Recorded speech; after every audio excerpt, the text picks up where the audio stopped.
স্বাগতম বন্ধুরা। আজ আমি এসেছি কক্সবাজার জেলার এক ঐতিহাসিক স্থানে, যেখানে লুকিয়ে আছে প্রাচীন বৌদ্ধ সভ্যতার নানা নিদর্শন। চলুন দেখে আসি রাংকুট বৌদ্ধ বিহার। বিহারের শান্ত পরিবেশ আপনাকে মুগ্ধ করবেই। কক্সবাজার থেকে কোথায় যেতে হবে, কিভাবে এই বিহারে যাবেন, সম্পূর্ণ ভিডিওতে আজকে দেখতে পারবেন।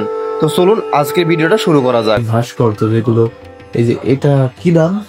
ওটা হচ্ছে আমাদের গৌতম বুদ্ধের শ্বেত পাথরে, যেগুলো একসময় যুদ্ধের আগে হামলা হচ্ছিল মন্দির, সেখানকার ডাকাতেরা একসময় দুর্বৃত্তরা হামলা করে চলে গেছিল রাত্রে। তো সেখানে ভাঙাচোরা যেগুলো পেয়েছিল, সেখানে মন্দিরে এখন সংরক্ষণ করে রাখছে জাদুঘরে। কক্সবাজার শহর থেকে বেশি দূরে নয়, এটি কক্সবাজারের রামু উপজেলার রাজারকুল গ্রামে অবস্থিত। যারা গণপরিবহনে আসতে চান তাদের জন্য সুখবর।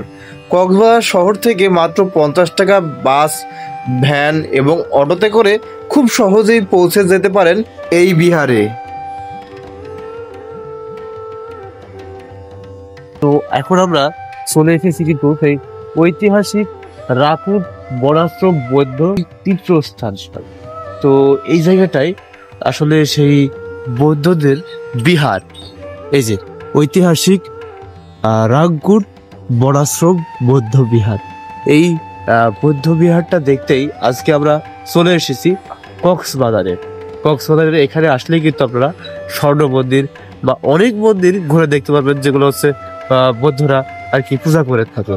এবং এখানে ঢুকলে পরেই যে জিনিসগুলো দেখা যাবে সেগুলো কিন্তু এই জায়গাটিতে এগুলো সব কিন্তু পোস্টার করা আছে।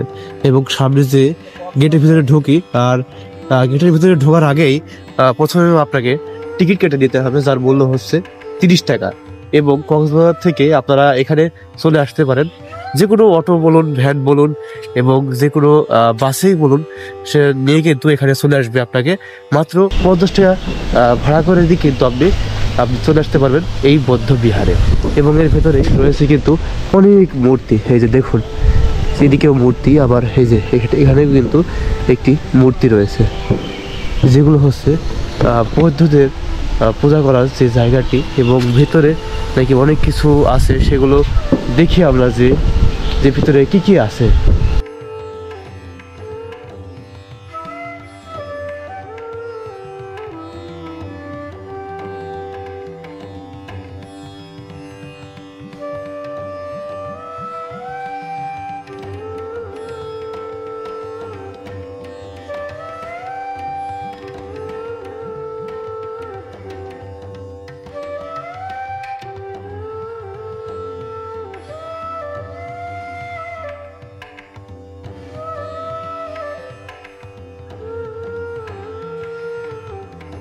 এই বিহার শুধু একটি উপাসালয় নয়, এটি যেন ইতিহাসের এক জীবন্ত দলিল। এখানে আপনারা দেখতে পারেন হাজার বছরের পুরনো বৌদ্ধ মূর্তি এবং প্রাচীন দিনলিপি এবং আরও অনেক প্রত্নতান্ত্রিক নিদর্শন। প্রতিটি কোণায় যেন লুকিয়ে আছে অতীতের গল্প।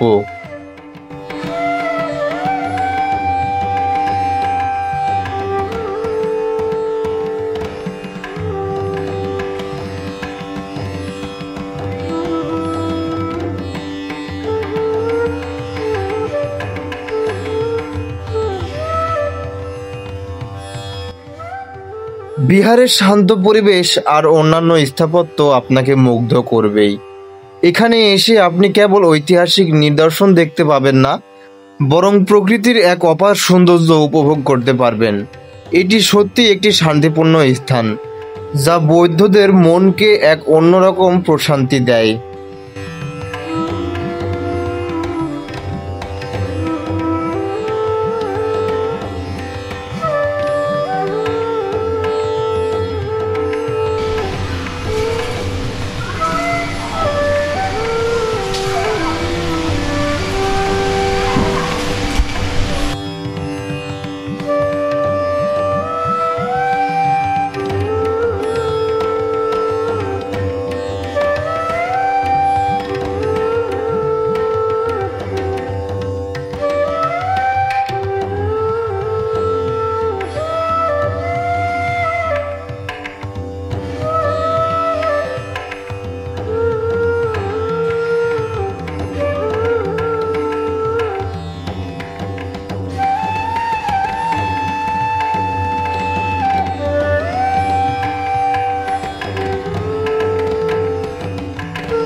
তো আমরা বৌদ্ধ মন্দিরের ভিতরে ঢুকেই কিন্তু দেখতে পাচ্ছি যে রাংকুট রামু কক্সবাজার, এই যে এখানে কিন্তু পার্ক, এটা হচ্ছে একটি পার্ক, এবং পার্কের ভিতরে কিন্তু মানে অনেক কুঁড়ে ঘর যেগুলো কাঠের তৈরি, এবং আমরা দেখেছি হচ্ছে সেই পাহাড়ের উপরে, এটিও কিন্তু পাহাড়ের উপরে, এই যে 100 ফুট উপরে, এবং এটি হচ্ছে সেই ঘরগুলো। এই যে দেখুন, এখন কিন্তু হয়তো মানে পড়ে আছে হয়তো ঘরগুলোতে এখন। এই যে এগুলো হচ্ছে 1 নম্বর কুঠির, মানে এখানে আসলে আপনারা মানে থাকার জন্য ব্যবস্থা করা আছে, যেগুলো সেরকম কাঠের ঘর। এই যে এমন কাঠের ঘরে কিন্তু আপনারা রাত কাটাতে পারবেন এই ঘরগুলোতে। এই যে যাই হোক, এখানে এসে পুরোই অবাক হয়ে গেলাম যে এই জিনিসগুলো দেখে, যে এই জিনিসগুলো হচ্ছে মানে আনকমন, এগুলো আগে কখনো দেখিনি আমরা। এই যে কাঠের তৈরি সারি সারি, এখানে কিন্তু 1 2 3 4 5 6 7 8টা ঘর আছে মোট। এই যে দেখুন, মানে জাস্ট ওয়াও। তো চলুন সামনে যে আমরা মন্দিরটি আরেকবার ঘুরি। ইনি হচ্ছে চীনের কি ছিলেন? ইনি হচ্ছে ইন্ডিয়ার সম্রাট অশোক মহারাজা ছিলেন। ইন্ডিয়ার মহারাজা ছিলেন। হ্যাঁ, আচ্ছা আচ্ছা। তিনি একটা যুদ্ধ করে দেশ রক্ষা করার জন্য তিব্বতে অনেক দেশে যুদ্ধ করেছিল এশিয়াতে, কিন্তু যুদ্ধ করার পর থেকে সেখানে মাহিত্য কিছু খুঁজে পায়নি, সেখানে কোনো ধর্ম জ্ঞান ত্যাগে কোনো কিছু শান্তি পায়নি। সে চঞ্চিত মহাত্যাগ শান্তি ত্যাগ করার পর থেকে একটা ধর্মপ্রচারের দীক্ষা পেয়েছিলেন গৌতম বুদ্ধের বাণী পরে। সেই গৌতম বুদ্ধকে দীক্ষা পেয়েছিলাম, গৌতম বুদ্ধের থেকে জানতে চেয়েছিলাম পৃথিবীতে অনেক যুদ্ধ করেছিল, অনেক রক্ত হয়েছিল, এখান থেকে আবির্ভূত হয়ে উদ্ধার হওয়ার কারণ। আর তিনি বলেছিলেন যুদ্ধ করলে দেশ ত্যাগ করা যায় না, যুদ্ধ করলে মহাসুনাম অর্জন করা যায় না, ত্যাগ করতে শিখো, মানুষের প্রতি উদ্ধার করতে শিখো। বলতেন তাই তো? আচ্ছা ঠিক আছে, আমরা আরো ঘুরে দেখি, আসেন। আচ্ছা আচ্ছা। আর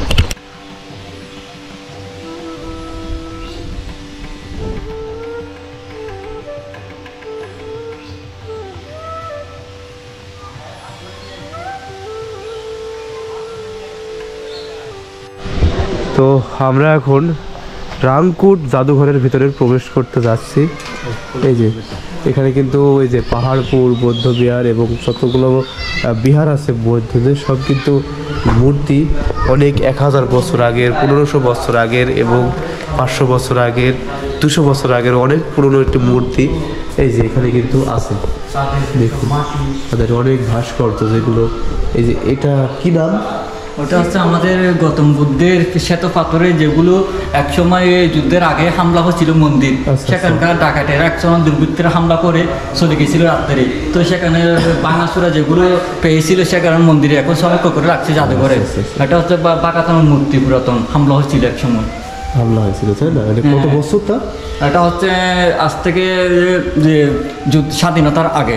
স্বাধীনতার আগে। আস্তে আস্তে ওইটা হচ্ছে পাশে, এগুলো হচ্ছে শ্বেত পাথরের কিছু পুষ্টি পাথরের, যেগুলো মাটির নিচে খনন করে বা মাটি আবৃত হয়ে বুপিত হয়ে যেগুলো পেয়েছিল, সেগুলো এখানকার আমাদের বুদ্ধ মন্দিরের রামপুর জাদুঘরে সংরক্ষণ করে রাখছিল পরিচালক ভিক্ষু শঙ্করা।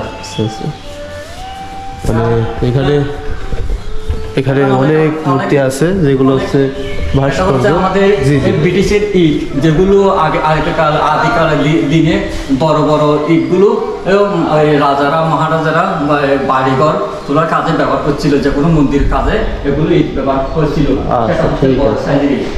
এই যে এখানে কিন্তু অনেক হাড়ি কলসি বা অনেক ভাস্কর্য আছে, যেগুলো দেখে এখান থেকে আমরা বেরিয়ে যাব। তো চলুন।